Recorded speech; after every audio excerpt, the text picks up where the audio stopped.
আসসালামু আলাইকুম, welcome to Tanvir একাডেমিতে। আচ্ছা, আমরা কি কখনো পিকচার ফিল্টার করে দেখেছি যে পিকচার আবার ফিল্টার করা যায় কিনা মাইক্রোসফট এক্সেলে? মাইক্রোসফট এক্সেলে পিকচার কিভাবে ফিল্টার করে? যদি আমরা একটু এখানে খেয়াল করি যে আমাদের এখানে স্টাফ নেম ভিত্তিক পিকচারগুলো দেওয়া আছে। এখন এখান থেকে আমি স্টাফ নেমের এখানে গেলাম এবং আমি সিলেক্ট অল থেকে উঠিয়ে দিয়ে তাহিয়া রহমান ওকে দিলাম। এখানে তাহিয়ার পিকচার দেখাচ্ছে। আচ্ছা, ওকে। আমি আবার এখানে গেলাম। আমি এখান থেকে শুধুমাত্র হাবিবা হিমু এবং জান্নাতুল ফেরদাউস দুজনকে দেখতে চাচ্ছি। আমি ওকে দিলাম, তাদের দুজনকে দেখাচ্ছে।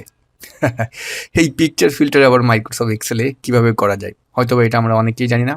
ডিয়ার ভিউয়ার্স, এটা কোনো ফর্মুলা না। জাস্ট কয়েকটা মেথড আপনি ব্যবহার করবেন। খুব সহজেই এটা করে ফেলতে পারবেন। আমার সাথে কয়েক মিনিট থাকুন, এই ম্যাজিক্যাল ব্যবহারটা শিখে নিন। ওকে? তা আমি ফিল্টারটি সব উঠিয়ে দিচ্ছি। এখানে গেলাম, ক্লিয়ার ফিল্টার করে দিলাম। প্রথমত এই যে ফরম্যাটটা, এটা তো আপনি তৈরি করতে পারবেন। এখানে আমি আর সময় অপচয় করব না। যদি আপনাদের জানতে হয় এটা কিভাবে তৈরি করতে হবে, আমি নেক্সট কোনো একটা ভিডিওতে দেখিয়ে দেবো। তা আমি এখান থেকে পিকচারগুলো একটু ডিলিট করে নিই, কারণ এই পিকচার কীভাবে ইনসার্ট করতে হয় এটা অনেকেই জানেন না, এটাও আমি একটু শিখিয়ে দিই।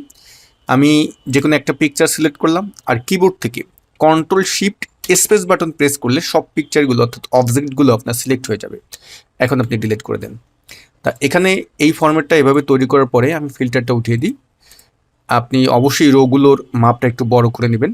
এখন এই পিকচার এখানে যাব, আমরা ইনসার্টে যাব, প্রত্যেকের পিকচারটা নিয়ে আসবেন দিস ডিভাইস থেকে।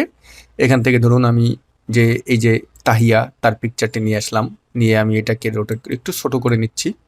দেখুন এভাবে ছোটো করে নিয়ে তাহিয়ার যে ঘর, সেই ঘরে তাহিয়াকে আমি রেখে দিই। এটা হলো তাহিয়ার ঘর। এভাবে প্রত্যেকের পিকচার যেখানে যেখানে আপনি রাখবেন, আমি আবার দিস ডিভাইসে গেলাম। এখান থেকে এখন আমি তানভীর রহমানকে যদি এনে দিই, যে যার যার যে পিকচার আছে আপনি এখানে সুন্দরভাবে এনে পজিশন মোতাবেক সেট করবেন। এই কাজটা হয়তো আপনার একটু সময় লাগতে পারে, তবে এই কাজের জন্য আমার একটা ভিডিও আছে, সেই ভিডিওটা আমি আপনাদের সাথে শেয়ার করে দেবো। এই ভিডিওর ফার্স্ট কমেন্টসে আমি এই ভিডিওটি দিয়ে দেবো। সেটা দেখেও একসঙ্গে কীভাবে একাধিক পিকচার আপনার যদি আইডি নাম্বার থাকে খুব সহজে নিয়ে আসতে পারবেন। তা এভাবে পিকচারগুলো আপনি সেট করলেন, কথার কথা। তা আমি খুব দ্রুত পিকচারগুলো একটু সেট করে নিই। তো ডিয়ার ভিউয়ার্স, আমি পিকচারগুলো এখানে বসিয়ে নিলাম।